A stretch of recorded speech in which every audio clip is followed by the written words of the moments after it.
It's good news to learn, of course, that our wonderful late monarch Queen Elizabeth II will finally get a memorial in St James's Park next year. And of course that was met with a lot of delight, a lot of excitement, and more importantly, it's nice to know, isn't it, that something finally will be put together.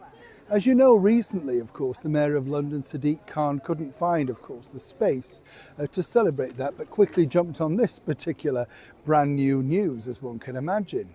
What I find strange about this, though, and this is what's happened over the last couple of days since that news was announced, is simply this. Is it good enough? Let me explain. Morning, good to see you. Thank you so much as ever for taking the time out today. This is an important message, in fact, because it's about celebrating things, isn't it? As we know, over the last few years, we've had all of this sort of debacle about statues being pulled down and history being rewritten. And you know my thoughts on that. I think good or bad, they should remain there. It's what you learn from. And when you go and look at a statue, and I'm sure you're the same, you kind of look at it and think, oh, I didn't know that, or wow, really? They did that as well? So there's always good and bad in every side of the story, isn't there? But you see, when you think about our late and wonderful monarch Queen Elizabeth, you know, a lot of people said, oh, you know, was there a big celebration over in London? No, and I don't think she would have wanted that. I think she just wanted quiet reflection, people still to remember her, and they will after 70 years on the throne.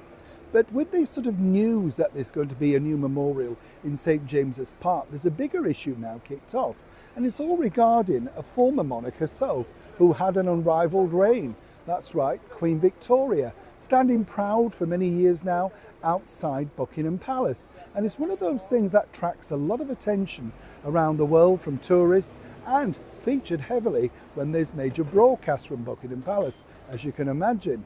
So people are now suggesting, really, is St James's Park the rightful place for a memorial for Queen Elizabeth? And this has now got very heated and moving forward.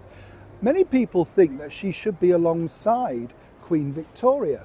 And I've told you before about Victoria. When you're here in the very heart of London, and I know in other areas across the Commonwealth, she's very much celebrated and still very visual. I mean, even we have Victoria Station. We've got Queen Victoria Memorial. We've got Royal Albert Hall, named after, of course, Prince Albert, and Prince Albert's Memorial down in Kensington, which was recently, once again, at the point of that particular storyline of whether it should be removed and all that sort of stuff.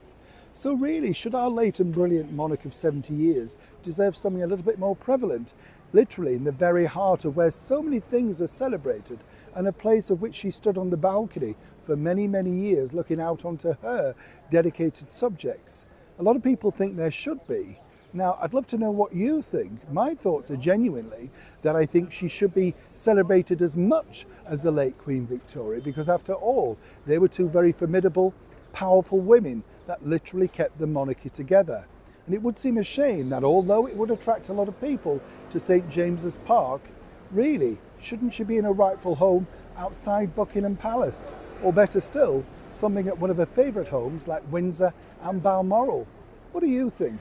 As ever, please do let me know in the comments below, and if you can, like and share.